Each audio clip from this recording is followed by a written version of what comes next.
Buenas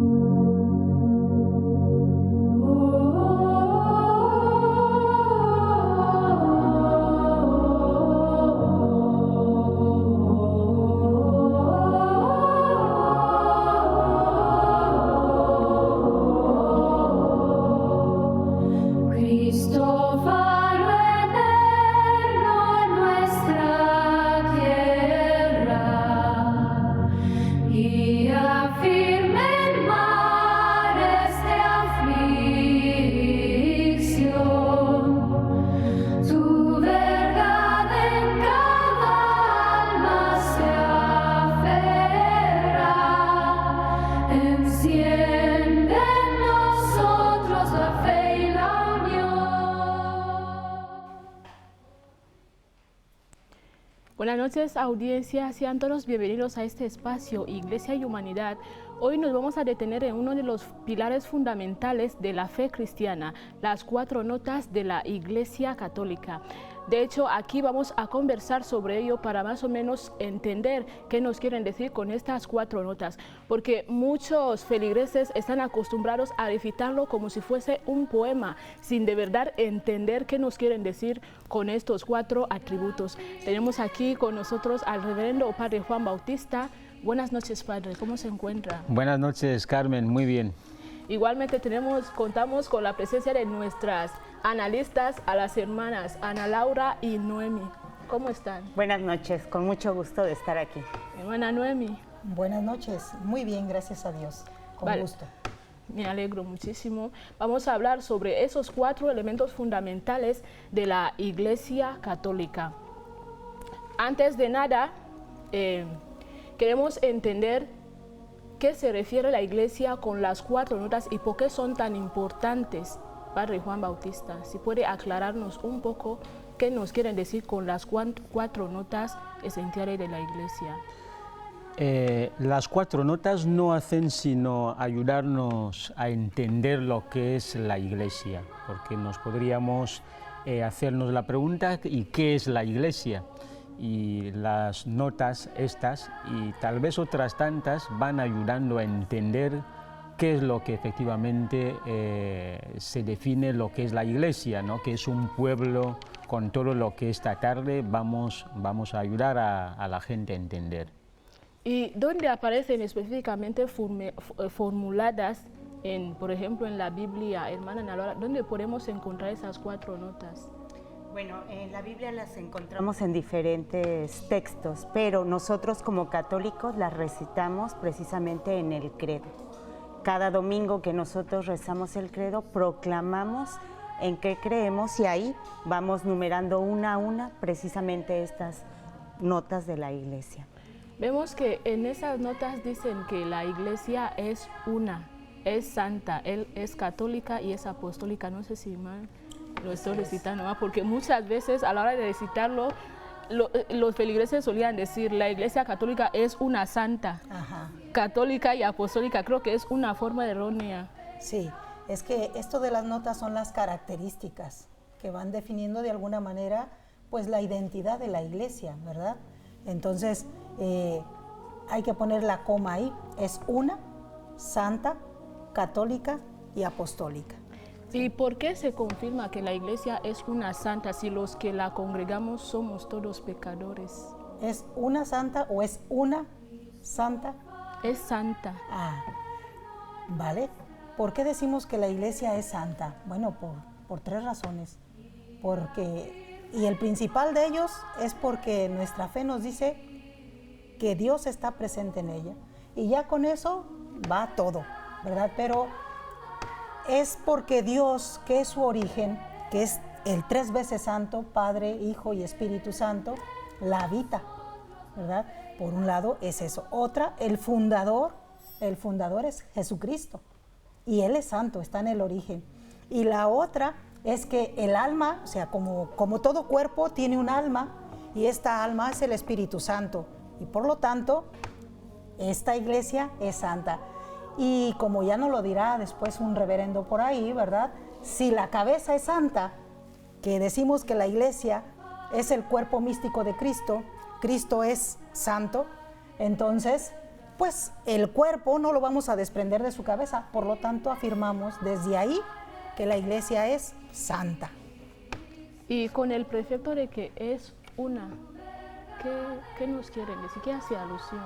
Hace alusión precisamente a que estamos fundamentados en una misma fe, tenemos una misma doctrina, tenemos a un líder que es el Papa. Habla todo esto precisamente de la unidad de la iglesia, por eso afirmamos que es una. Y en un mundo con tantas divisiones entre los cristianos, ¿cómo trabaja la iglesia para esta unidad, Padre Juan Bautista? No sé si puede aclararnos un poco.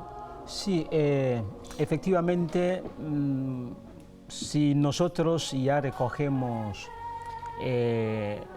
lo que es la vida misma de la iglesia, porque muchas veces decimos que es cuerpo de Cristo y lo es, pero un cuerpo necesita vida, necesita espíritu, necesita aliento, y es el Espíritu Santo, ¿no?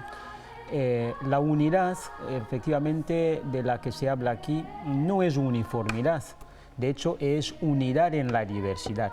No significa aquí que nosotros hablemos una misma lengua, que nos vistamos de la misma manera. Incluso la fe también podríamos decir que cada cual la podría vivir desde su contexto, desde su cultura. Claro que sí hay criterios, porque también la misma iglesia marca criterios para que cada cual no viva la fe a su manera. De hecho, cuando efectivamente nos invitan que la fe tiene que ir acompañada de unas obras, ya es una manera también de marcar un criterio para que uno no se presuma con decir que tiene fe, ¿no?, si efectivamente esa fe no se refleja en las obras.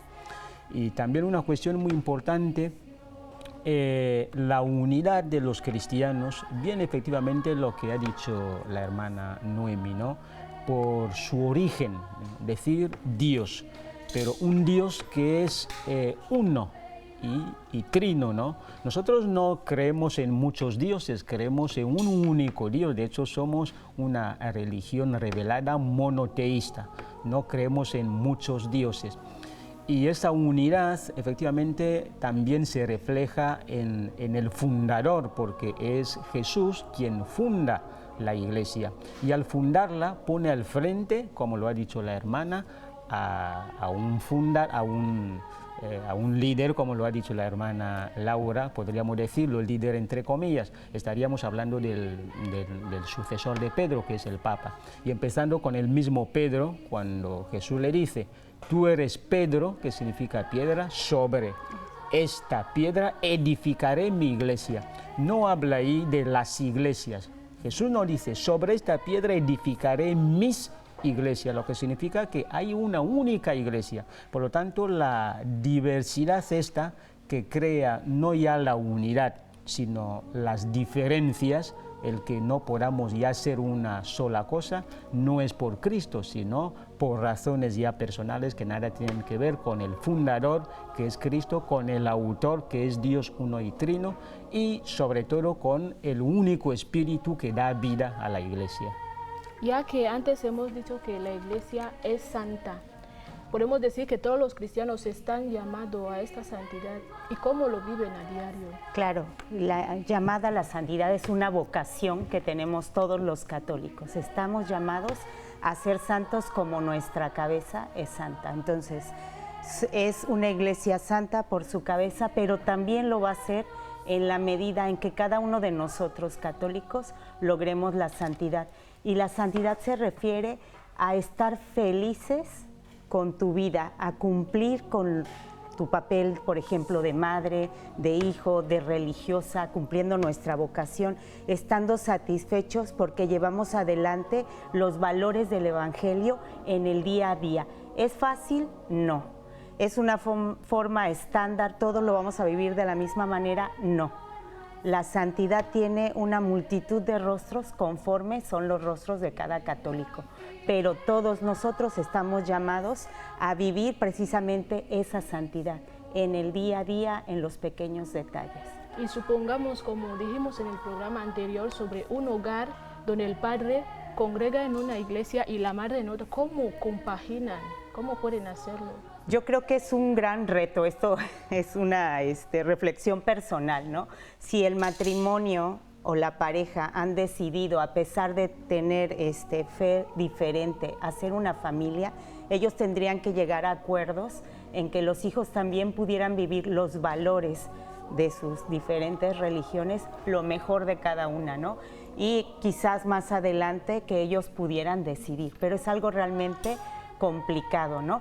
Pero que la Iglesia tampoco lo deja fuera. Existen los matrimonios mixtos, se llama precisamente así, que puede él profesar una fe y ella otra, y a pesar de eso estar en una unión matrimonial y poder también educar a sus hijos en esta llamada.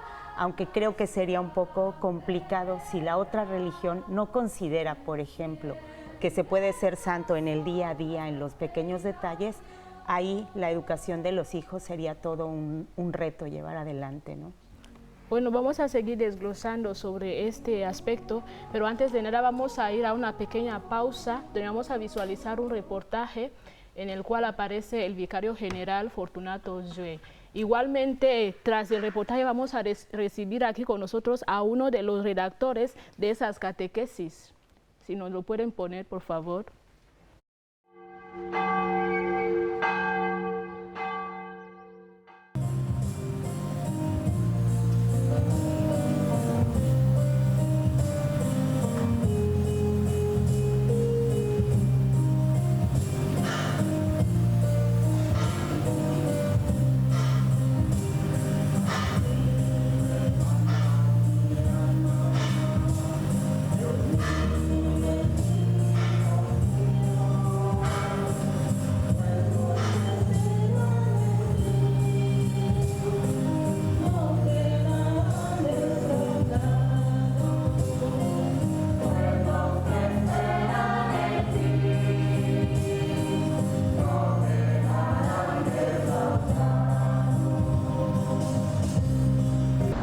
El principio es el de que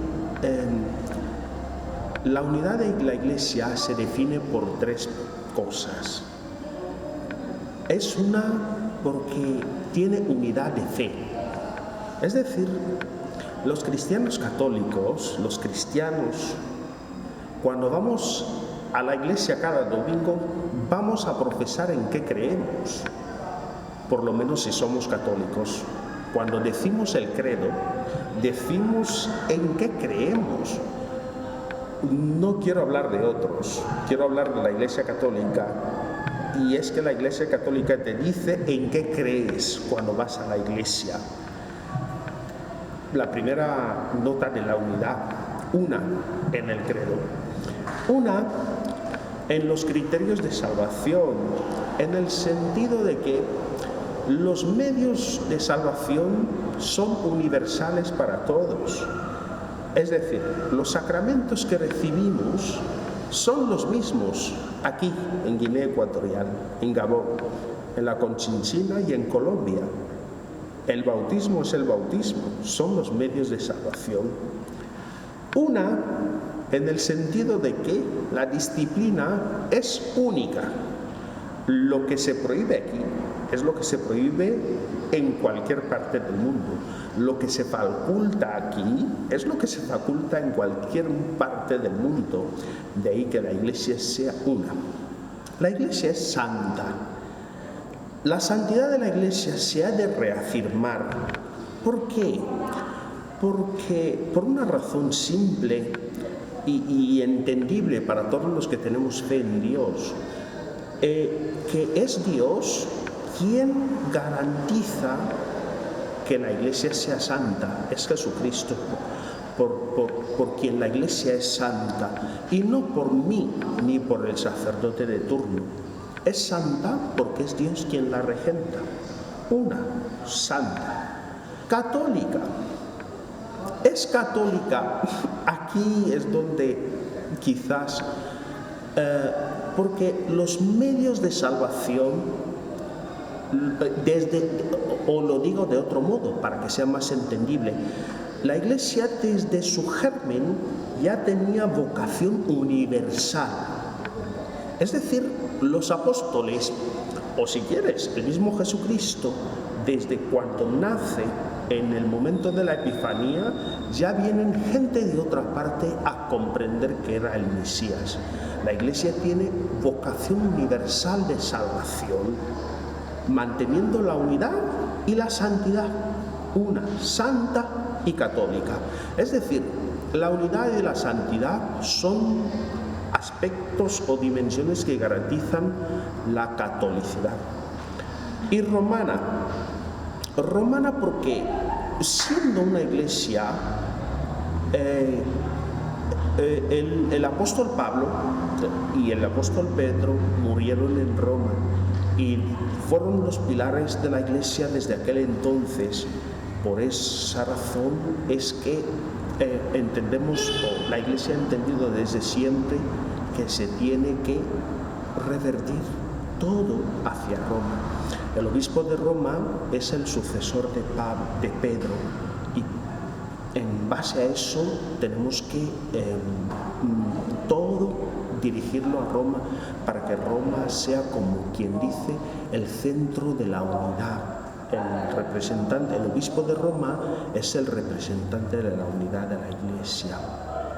La iglesia no es una santa, es una santa. Y he explicado la razón de la unidad. La unidad de credo. A ver, cuando vas a una iglesia que no es católica, ¿en qué vas a creer? ¿Alguien te lo ha explicado? ¿En qué crees? En el credo sabemos en qué creemos. Cuando voy a entrar en una iglesia católica, sé en qué creo.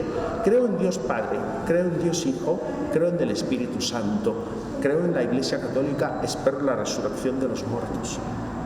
Esa es mi fe. Cuando voy a lo que no es la iglesia católica, yo no sé en qué creo. No lo sé. Que alguien me diga en qué cree cuando va a una iglesia que no es la iglesia que profesa, por lo menos que definan algo de su credo. De ahí la unidad. Unidad de credo, unidad de los medios de santificación y unidad de disciplina. En la Iglesia Católica existe una disciplina que es qué se ha de hacer, qué no se ha de hacer. Y así es como vivimos. La recomendación es sencillamente que la gente viva la libertad religiosa, pero con criterio.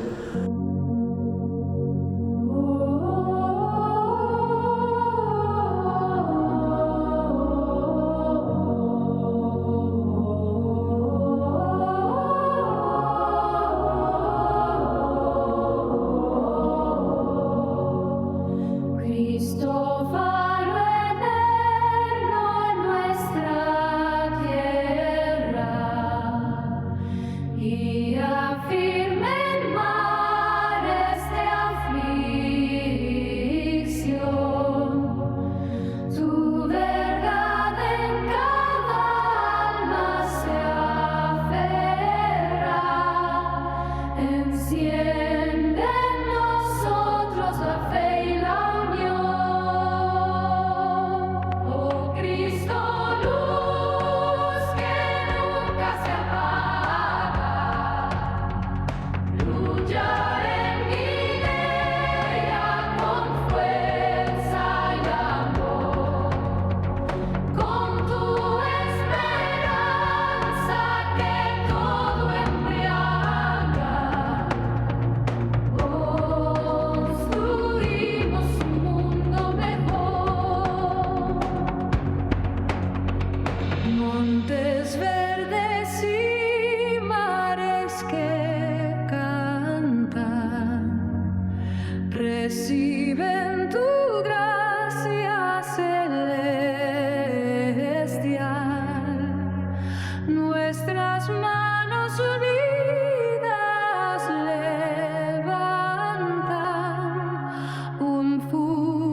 La Iglesia desde su germen ya tenía vocación universal, uno de los conceptos que ha recogido el vicario general Fortunato Zue.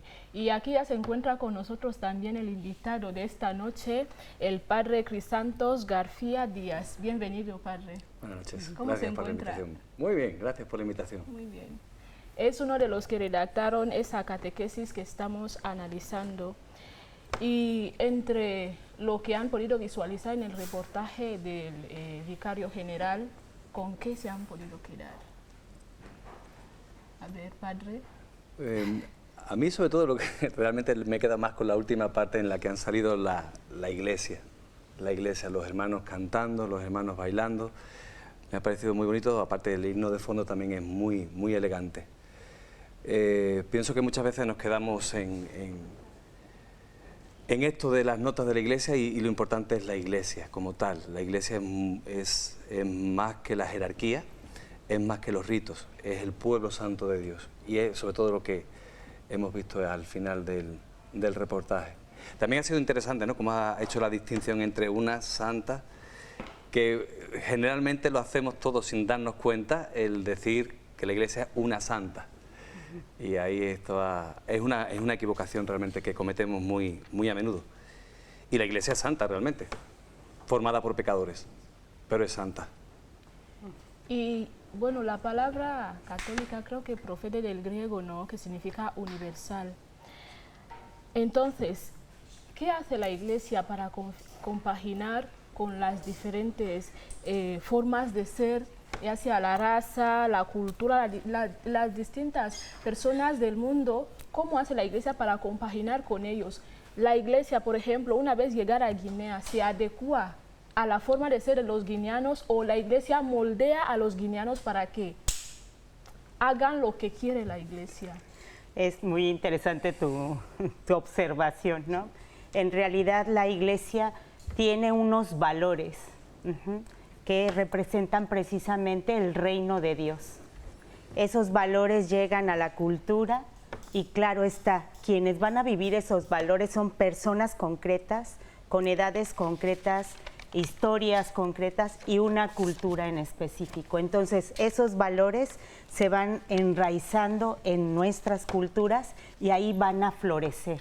No es que estén obligados los católicos a vivirlos de esta manera, sino a asumirlos, hacerlos propios y que se puedan enraizar en nuestras culturas. Poder hablar del reino de Dios aquí, en la iglesia de Guinea Ecuatorial, con su rostro, con sus parámetros, sus medidas, pero esos valores vividos en esta cultura.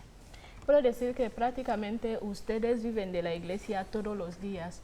¿Cómo el pueblo de Guinea vive la universalidad a día de hoy? Fíjate que quería también completar un poco lo que ha dicho aquí la hermana, que cuando hablamos de unidad no estamos hablando de uniformidad, no somos todos iguales, pero ni en raza, ni en cultura, ni en sexo, ni en pensamiento, ni en clases sociales. Realmente la iglesia es muy amplia y cabemos todos. El Papa Francisco usaba mucho esa expresión de que en la iglesia cabemos todos, y es verdad.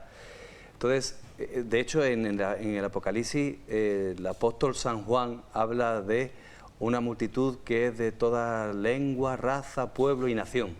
Y es maravilloso cómo en la iglesia entramos todos. Lo cual no significa que no perdamos nuestras características individuales o como pueblo. Cada quien va a seguir siendo, va a permanecer, mejor dicho, con su forma de ser, con sus características.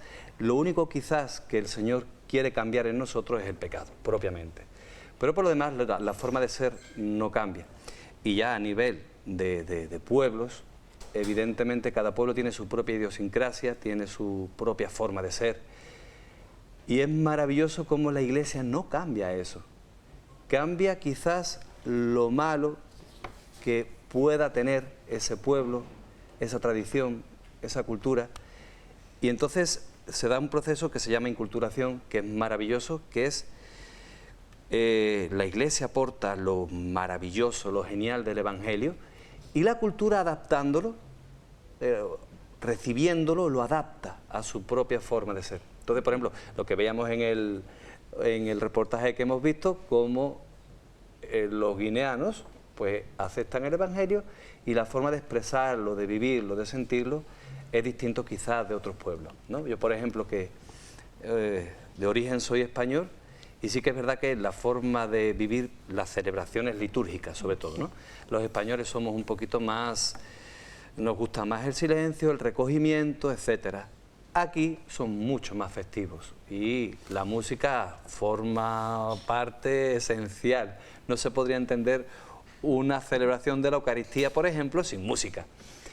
Entonces hay características propias que cada pueblo añade, y entonces a la hora de elegir, la Iglesia Católica no desprecia o desecha una forma de ser o una forma de vivir la fe, sino al contrario, cabemos todos y cada pueblo pues celebra la fe de una manera distinta. Además, es que esto es curiosísimo porque podríamos decir que cada parroquia, aquí mismo en la arquidiócesis de Malabo, por ejemplo, cada parroquia lo vive de manera distinta, pero es que luego cada familia y cada persona lo vivimos de manera distinta.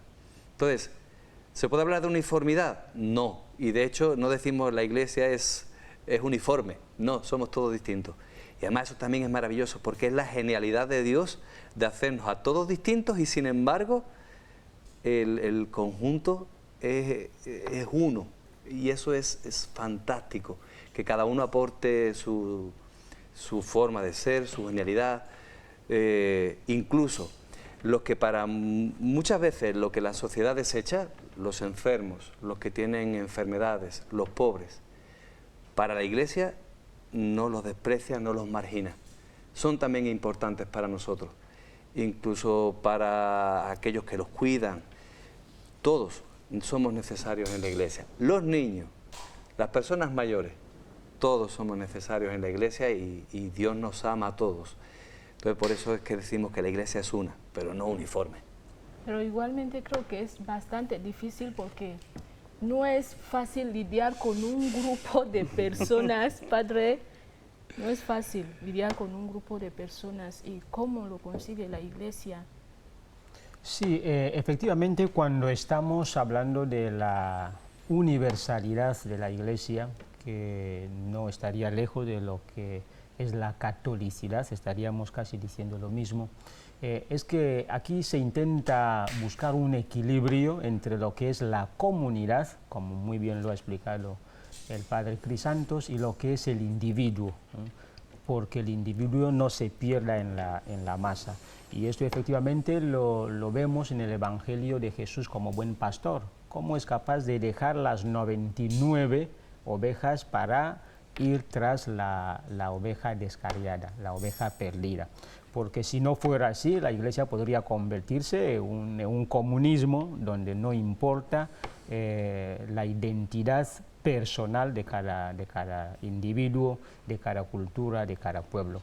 Y en esto efectivamente pues la Iglesia trabaja porque no se pierda lo que hemos dicho, lo que son los valores culturales de cada pueblo y de cada individuo, ¿no? Al mismo tiempo que efectivamente lo que hace es elevar dichos valores. Y el Evangelio nos ayuda para que cada cual vaya eliminando lo que sería un desvalor en relación a la palabra de Dios. Y otra cosa muy importante, la catolicidad y la universalidad de la Iglesia también tiene que verse mucho con lo que es su misión, porque la misión nos la encomienda el mismo Cristo: id y hacer discípulos a todos los pueblos. O sea, ningún pueblo debería quedarse excluido. Por lo tanto, yo, en el momento en que ya no formo parte de esa comunidad, no es que me hayan excluido, porque el mandato del Señor es esta, o mejor dicho es este, ¿no? Que todos seamos parte de una misma comunidad. Y si uno se excluye es que lo hace de manera, digamos, unilateral. Pero tampoco deberíamos dejarlo por perdido. De hecho, hemos de estar preocupados en todo momento porque busquemos, como dice el mismo Señor, tengo que irme a otros lugares porque hay otras ovejas que deberían ser parte de este redil. Y esta es la misión que nos afecta a todos, no solamente a los religiosos, a los sacerdotes, sino a todos los bautizados, los que nos hemos incorporado a este cuerpo místico de Cristo que necesita, como hemos dicho, su mismo Espíritu, el Espíritu Santo, no los espíritus. Exacto. Hermana Noemi, ¿podría aclararnos el hecho que se afirme que la Iglesia es apostólica? ¿Qué nos quieren decir con eso? Bueno, antes de pasar a lo apostólico, yo quisiera, esta partecita se me hace tan importante, como dice el Padre Crisanto, porque la unidad, lo que tú estás preguntando, cómo conciliar la unidad con tanta diversidad, yo creo que una de las cartas bellísimas que nos puede ayudar es la primera carta a los Corintios. Todos hemos escuchado ese canto de "Si me falta el amor", inspirada en Corintios 13, ¿no? Primera carta de los Corintios, el capítulo 13, que está después de que está hablando de los carismas, que el Espíritu Santo, siendo uno, inspira carismas diversos y a cada cual le da algo propio, según lo que Dios quiere para cada quien. Cada persona viene a este mundo con una misión, así lo creemos nosotros. No somos creados nada más así al azar y sin propósito. Tenemos un propósito, y dentro de la Iglesia el Espíritu Santo otorga carismas personales y comunitarios. Y cuando se da un conflicto por esto de la comunión dentro de la diversidad, es cuando San Pablo nos da esta carta tan bella, ¿no? Podemos tener muchos dones, muchos carismas, pero el Espíritu es el mismo para todos, y lo que nos une es el amor con lo que vivimos. Y eso es lo más importante y lo fundamental, lo que nos une. Y es la característica, el mismo Señor lo dijo, ¿no? Que se amen, así reconocerán que son mis discípulos, por el amor que se tienen. Ahora bien, ¿de dónde viene lo apostólico, no? Esta parte apostólica viene de la sucesión apostólica. El fundamento que quiso dejar visiblemente nuestro Señor, ya lo han mencionado, ¿verdad? Tú eres Pedro, sobre esta piedra edificaré mi iglesia. Pero ¿y qué pasa con las demás iglesias particulares? ¿Cada iglesia particular se rige por sí misma? No, decimos que todas las iglesias particulares tienen al frente un obispo, y ese obispo es sucesor de los apóstoles, que junto con el Papa conforma esta colegialidad apostólica. El Papa es el signo visible de esta unidad, ¿sí? Y solamente de Pedro hay sucesores. Los demás obispos son sucesores de los apóstoles, pero no se dice que es sucesor de Andrés, que es sucesor de Juan, no. Solamente de Pedro, que fue el que puso como el primero, ¿verdad? El primero, la primacía sobre los apóstoles, está el Papa. Pero todos los obispos vienen de sucesión apostólica. De ahí viene. Y aparte el apostolado, la palabra apóstol significa envío. La iglesia es enviada, vayan por todo el mundo. Este envío que reciben los apóstoles de parte de nuestro Señor, lo recibe toda la iglesia. Y por lo tanto, nosotros, cada uno de los bautizados que conformamos la iglesia, participamos de esta apostolicidad, de este envío misionero. De hecho, precisamente me acaba de surgir una duda. ¿Un papa sustituye a otro papa o sustituye a Pedro? Todos son sucesores de Pedro. De Pedro, y no a otro papa. No, porque todos vienen a visualizar esa intención de nuestro Señor al fundar sobre Pedro, y de él vienen siendo sucesores, no del papa anterior, sino de Pedro. Sí, efectivamente, quisiera hacerle una pregunta a Noemi, sobre todo porque estos días ella viene insistiendo sobre uno de los aspectos muy preocupantes que, más allá de dividir lo que son las familias, las relaciones interhumanas, también siembran y crean un confusionismo exacerbado. El otro día estuve aquí explicando un poco lo que es la conferencia episcopal, quiénes conforman nuestra conferencia episcopal en Guinea Ecuatorial, cuántos obispos tenemos, cuántas diócesis. Hermana Noemi, ¿cómo nosotros podríamos evitar ese confusionismo? Porque, claro, uno se puede ir a Europa o a cualquier país y entrar en una tienda donde se venden objetos religiosos, comprarse el báculo la mitra y llamarse obispo. ¿Cómo se explica esto? Porque, y de hecho, algunos que van a esas iglesias, uno te dice, padre, pero si hacéis lo mismo. Y yo quería, en este justo momento, si podrías aclararnos un poco qué es lo que, a qué deben atenerse los cristianos para evitar caerse en este confusionismo.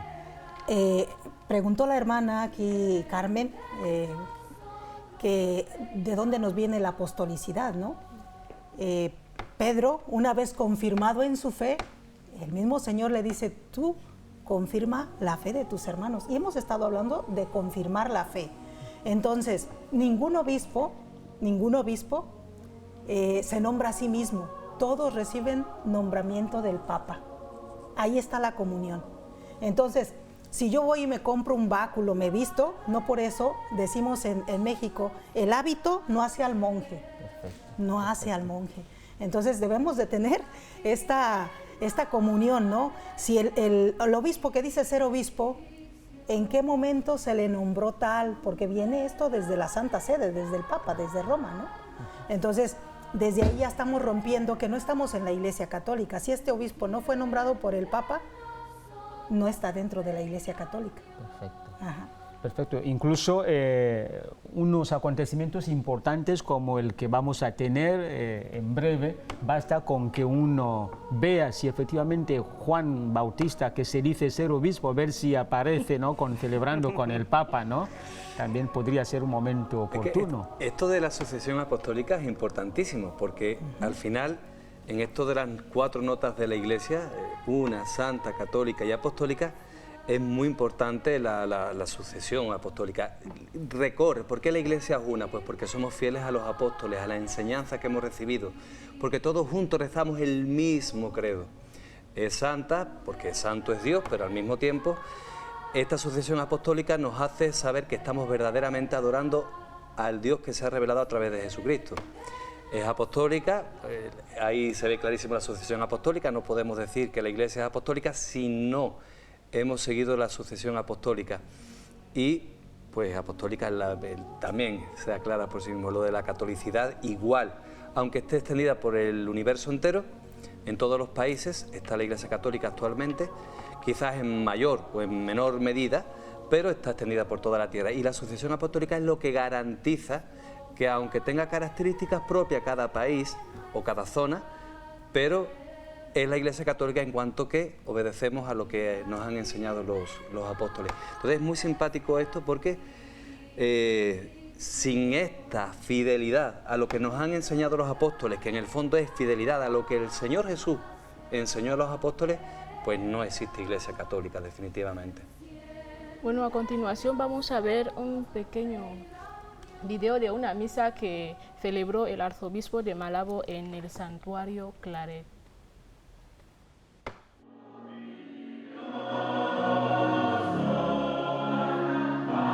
En un ambiente de profunda fe y regocijamiento espiritual, el Monseñor Juan Zhangmeye, arzobispo de la Catedral Metropolitana de Malabo, ha presidido este domingo una solemne Eucaristía en la iglesia Santuario Claret, congregando a una multitud de fieles cristianos que han acudido para participar activamente en la celebración. Durante su homilía, el arzobispo ha vuelto a matizar con firmeza y claridad la importancia de conservar y practicar 3 pilares fundamentales de la vida cristiana: el ayuno, la oración y la solidaridad, subrayando que el tiempo de Cuaresma no solo representa un momento de conmemoración, sino también una oportunidad para la conversión interior, el sacrificio personal y el compromiso con los más necesitados. Hay que ayunar, hay que hacer oración y hay que practicar la caridad, que son los medios para experimentar la conversión. Cuaresma es tiempo de combate contra las fuerzas espirituales que no me permiten caminar en la presencia de Dios. El ayuno nos ayuda a dominar nuestras debilidades, la oración nos acerca a Dios y la solidaridad nos convierte en verdaderos instrumentos de amor y esperanza, ha insistido el obispo ante la atenta mirada de los asistentes.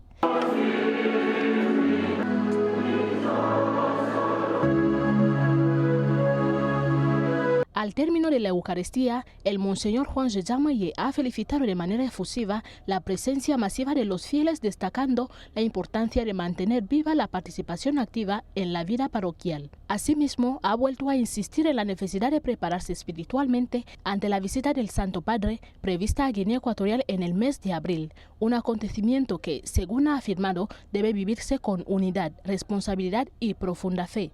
El Señor Jesús sea vuestra fuerza. Podré ir en paz. Demos gracias a Dios.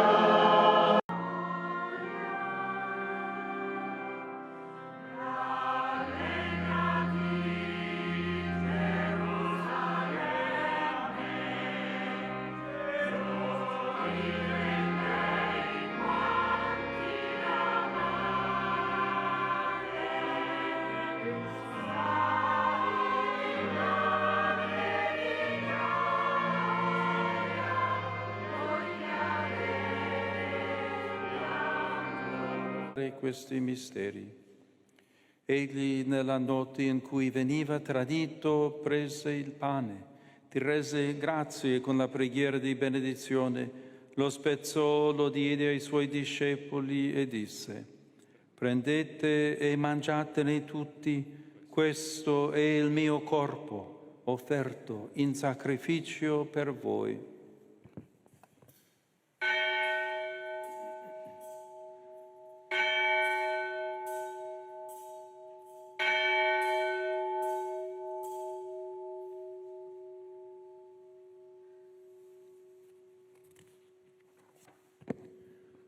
Allo stesso modo, dopo aver cenato, prese il calice, ti rese grazie con la preghiera di benedizione, lo diede ai suoi discepoli e disse: prendete e bevetene tutti, questo è il calice del mio sangue, per la nuova ed eterna alleanza, versato per voi e per tutti in remissione dei peccati. Fate questo in memoria di me.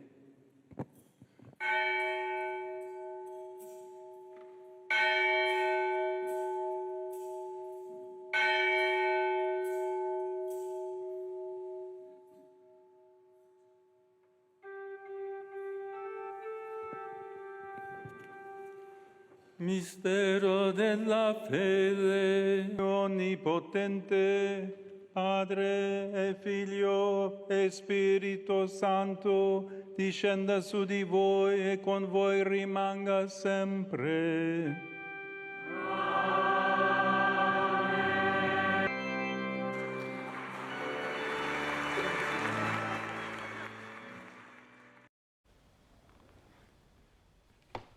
Ayuno, oración y solidaridad, tres elementos fundamentales que ha resaltado el arzobispo de Malabo en su homilía. Padre, ¿quiere argumentar algo?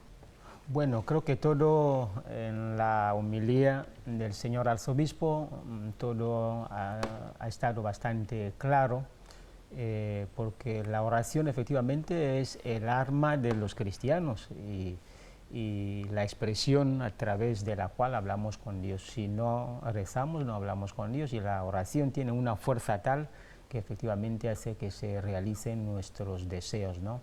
El señor arzobispo ha hablado de combate, un término que efectivamente dice mucho, ¿no?, con lo que se entiende por ayuno. Ayuno no es solamente abstenerse de ciertos alimentos, que está bien, pero sobre todo el ayuno, aquí se trata de hacer el esfuerzo por deshacerme de todo aquello que me aparta del amor de Dios, ¿no?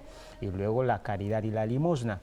La caridad, efectivamente, si no se traduce en obras concretas de echarle mano al necesitado, ayudarle al compañero, no solamente en las cuestiones materiales, también en aspectos espirituales. Creo que el señor arzobispo ha sido muy claro en su homilía. No tengo mucho que decir al respecto. Sí, una pregunta que le quería hacer a nuestro invitado de honor, Padre Crisantos. Hemos ido corrigiendo muchos errores aquí, empezando por la presentadora, que lo ha hecho bastante bien, corrigiendo que como no se ponga la coma entre una y santa, pues estaríamos cometiendo un error garrafal. Lo mismo solemos sostener lo de que la Iglesia es santa y pecadora. Bueno, anteriormente incluso la teología lo sostenía, santa por su fundador, pecadora porque la llevamos nosotros los humanos, llevamos la gracia de Dios en vasijas de barro. Pero la teología actual parece que ya no se sostiene esa conjunción copulativa y la Iglesia no es pecadora, sino que en el seno de la Iglesia puede haber infiltración de pecadores, y de hecho hay pecadores en la Iglesia. Y esto no nos debe preocupar, sobre todo si contamos con que Dios es misericordioso y efectivamente nos brinda esta oportunidad, y estamos en un tiempo de Cuaresma, cuando dice, no he venido para los justos, y siendo Él el santo, 3 veces santo, como solemos decir, nos invita a la santidad, sacándonos de esta situación en la que nos encontramos, la situación de pecadores. ¿Por qué? Porque muchos de nosotros solemos enfocar nuestra atención en las faltas, en los errores, en las debilidades de aquellos que llevan esa gracia en vasijas de barro. Y uno pues dice, no, cambio de religión porque tal sacerdote, porque tal persona que siempre se iba a misa ha cometido no sé qué error. Habría que sostenerlo. De hecho, yo quisiera hacerle esa pregunta a nuestro invitado de honor: ¿cómo podemos efectivamente catequizar a esa gente que entienda que no debería enfocar la atención más en los defectos, sino sobre todo en la cabeza, que es santa y que nos invita a la santidad? Es que es simpático escuchar esto, porque normalmente el que se fija mucho en los pecados ajenos se suele fijar bastante poco en los propios. Realmente es así. Y luego también está la expresión que usaste antes, es de San Juan Crisóstomo. La Iglesia es santa, pero está formada por pecadores. Entonces eso es una expresión que realmente se ha ido devaluando, deformando con el paso de los años, hasta llegar a decir que la Iglesia es santa y pecadora. No, la Iglesia es santa siempre, formada por pecadores, pero que estamos llamados a la santidad, por supuesto. Importante, ¿por qué la Iglesia es santa? La Iglesia decimos que es una, pero tiene una parte que está en el cielo, que son ya los santos y todos los hermanos nuestros que antes de nosotros nos han precedido en la fe, que ya están disfrutando del cielo. Está la Iglesia purgante, la que está en el purgatorio, que está ahora mismo pues siendo purificada. Su destino es el cielo, no es diferente de la gente que está condenada ya al infierno. Entonces son hermanos nuestros que también necesitan nuestra oración para poder acceder al cielo, pero todavía no han podido entrar. Y luego estamos nosotros, que somos la Iglesia peregrina, la que todavía está aquí en la tierra y que vamos camino del cielo. Entonces, verdaderamente, tanto la Iglesia peregrina como la Iglesia que está en el purgatorio, verdaderamente está llena de pecadores, de muchísimos pecadores, comenzando por el aquí presente. Pero al mismo tiempo, la Iglesia que está en el cielo ya es santa, y está la cabeza del cuerpo de la Iglesia, que es Jesucristo, que es santísimo. Entonces, si Jesucristo no se puede separar de la Iglesia, no podemos decir que la Iglesia es pecadora, porque estaríamos haciendo a Jesucristo pecador sin darnos cuenta. Eso por un lado. Por otra parte, el hecho de que seamos pecadores implica que, evidentemente, cuando decimos que somos pecadores es que lo somos, pero no todos los demás y yo no, todos. Entonces, es verdad que hay pecados y pecados, que hay pecados que son muy notorios, muy agresivos, muy públicos, ¿no? Como el publicano del Evangelio. Y hay otros pecados quizá que se notan menos, que se ven menos. Y, por ejemplo, quiero poner también un ejemplo que nos puede ayudar a entender lo que es la unidad. Porque cuando aparece un hermano o una hermana que lo que le gusta es hacer con gozar y hablar mal de uno y hablar mal de otra, entonces, al final, en lugar de ayudar a la unidad de la Iglesia, lo que estamos haciendo precisamente es todo lo contrario. Estamos deformando esta unidad y estamos provocando las divisiones, ¿no? O cuando, por ejemplo, dentro de la iglesia hacemos grupitos. Yo con mi grupito y no me junto con tal otro grupo o no me junto con tal otro. Cuando hacemos así, cuando nosotros mismos solamente queremos estar con la gente que nos cae bien, cuando murmuramos, cuando nos quejamos, cuando criticamos a los demás, es un atentado a la iglesia y es un atentado también contra la santidad de la iglesia. Y es algo que se habla poco, pero que deberíamos insistir nosotros, sobre todo nosotros que somos presbíteros, quizás deberíamos insistir un poco más en que no podemos darnos el lujo de criticar o de separarnos entre nosotros porque no hace ningún bien a la iglesia. Jesucristo en la última cena hace una oración al Padre y dice: Padre, que todos sean uno, como yo en ti y tú en mí. Que ellos sean uno para que el mundo crea que tú nos has enviado. Y resulta que tantas veces en la iglesia no estamos siendo unidos, sino que más bien al contrario, nos separamos.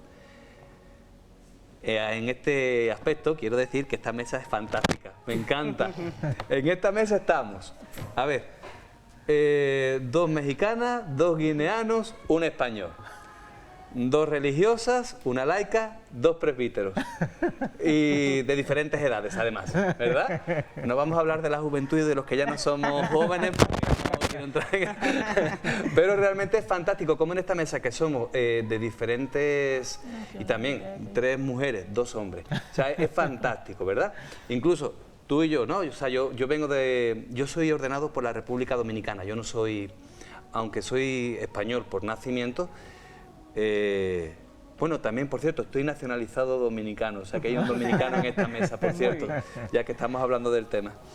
Yo soy del Camino Neocatecumenal, pertenezco a la diócesis de la República Dominicana, soy misionero, aparte de ser presbítero diocesano, y lo importante es que aquí estamos en comunión. Creo que todavía no nos hemos pisado ni nos hemos cortado uno al otro en todo el tiempo que llevamos haciendo el programa, y es fantástico esto, que la iglesia es una y que la misión esta de ser una, aquí por lo menos lo estamos cumpliendo, ¿no? Con nuestras imperfecciones. Yo creo que quitando aquí a la señorita Carmen, ninguno es presentador de televisión profesional, pero es fantástico cómo la iglesia, cuando realmente estamos en comunión y cuando defendemos esta unidad de la iglesia, es genial y podemos hacer obras grandísimas como las que decía también Monseñor en la parroquia Claret, en el Santuario Claret. Es fantástico. De hecho, Padre, usted ha mencionado un aspecto bastante importante, de hecho también lo recoge la carta que remite la Conferencia Episcopal, lo de los... hay frecuentes riñas entre los grupos de la iglesia, sobre todo está el coro español, el coro Untonobe, que siempre, Padre, no sé si usted lo vive ahí en Alegre, siempre hay riñas entre esos 2 grupos, como si, no sé, están disputando algo, siendo que están en la iglesia. Pues efectivamente esta es la naturaleza humana, una Somos naturaleza pecadores. limitada, una naturaleza imperfecta, no diría como lo dijo Lutero, totalmente corrompida, ¿no? Y de hecho efectivamente la gracia de Dios está trabajando en ese sentido, porque lo que se va efectivamente inclinando hacia lo malo se pueda recuperar, ¿no? De hecho, pues efectivamente, donde quiera, y efectivamente sabemos nosotros que las convivencias humanas son de suyo conflictivas, donde quiera que estén 2 o 3 personas, siempre habría esas diferencias, ¿no? Pero lo más importante es centrarnos en aquello que nos une, que es mucho más importante que lo que nos pueda dividir. Incluso yo diría que no hay problema en que haya discusiones y que haya problemas, es que siempre los va a haber. Bien. La cuestión está en si después somos capaces de reconciliarnos. Esto, perfecto. Incluso la reconciliación diferente del perdón, porque el perdón se perdona, pero la reconciliación se perdona pero no se olvida. Ajá. ¿Y por qué no se olvida? Para que no vuelva a existir el mismo problema otra vez. Y la reconciliación es el abrirnos a una realidad nueva que es mejor que la que había antes. Y es verdad que esto a veces no se hace en plenitud, es la realidad, no lo hacemos muchas veces, pero porque somos pecadores, volvemos al mismo tema. Gracias a Dios que ahora viene este tiempo de Pascua, que la vigilia pascual y la Semana Santa y este tiempo de Cuaresma nos sirven para que el Señor nos vaya purificando en el camino, ¿no? Como el hijo pródigo cuando vuelve a la casa del padre, que está siendo purificado para que pueda entrar a la casa del padre ya con una actitud nueva y con un deseo de vivir diferente del que tenía antes. Entonces la Cuaresma, estas tres armas de este combate que tenemos, que son el ayuno, la oración y la limosna, son geniales porque nos hacen darnos cuenta de nuestras limitaciones, que necesitamos de la ayuda del Señor, y entramos a la vigilia pascual con nuestras miserias, reconociéndonos pecadores verdaderamente, y salimos resucitados con Cristo para comenzar una vida cristiana diferente, como hijos de Dios, con una vida nueva, con el Espíritu Santo, con tantas ayudas que nos da la Iglesia en este tiempo. Hermana Noemi, ¿quiere argumentar? Vale. Pero ahorita que estaba diciendo el padre, esto del ayuno, la oración, la limosna, a veces no les damos esta parte de la integración. Yo siempre digo, y voy por esa línea, no podemos separar lo humano de la gracia, o sea, la gracia supone la naturaleza, pero tenemos que trabajar esta parte humana. Y la Iglesia, que es sabia, toma estas prácticas desde antaño, ¿verdad? Desde el Antiguo Testamento lo vemos, que se practican, y a veces no sabemos también para qué nos sirven. Y por ejemplo, el padre ya decía, la parte de la oración busca volvernos a la comunión con Dios, restaurarnos en la comunión, porque fíjense que el ser humano tenemos 4 campos de relación, y normalmente cuando decimos relación hablamos del otro, y no, el ser humano debe de estar bien con Dios, consigo mismo, con el hermano y con su entorno. Entonces, a través de la oración uno busca restablecer las relaciones con nuestro Padre, con nuestro Dios uno, trino. A través de la limosna no me olvido de que el otro existe, y que también padece lo mismo que yo padezco, y a veces esta parte se nos olvida. Y la parte del ayuno es tomar el señorío de mi vida. No que mis apetencias me ganen, sino que yo domino y yo decido en mi persona. Eso es, las relaciones se restauran con estas prácticas, nos ayudan a integrarnos más en lo espiritual y en lo personal. Volviendo a este tema insistiendo en este tema del amor a los hermanos, porque es impresionante que en estos días he estado leyendo en un periódico de los digitales, ¿no? Y me sorprendía que en Occidente hay ahora como una vuelta a lo católico, ¿verdad? Hay una serie de cantantes, de películas, hay como una vuelta a lo católico, y el comentarista del periódico lo que decía era, sí, hay una vuelta a lo católico, pero más bien es algo como espiritual, un misticismo, pero al final habría que ver si esta vuelta a lo católico incluye el amor al hermano. Me sorprendió porque fue un análisis muy certero. Se puede quedar todo de una forma muy artificial y no real. Si luego al final no nos lleva el amor al hermano, si no tenemos solidaridad, si no nos lleva a un amor de Dios de verdad, sino que sea como una moda, por decirlo de alguna manera, no estamos haciendo nada. Vale, muchas gracias, audiencia. Esto ha sido Iglesia y Humanidad. Aquí hemos contado con el reverendo padre Crisantos, encantada. Muchísimas gracias por haberme Igualmente invitado. nos han acompañado las hermanas Ana Laura y Noemi y el padre Juan Bautista Ndomba. Muchísimas gracias. Esperemos que lo hayan disfrutado y hasta el próximo capítulo.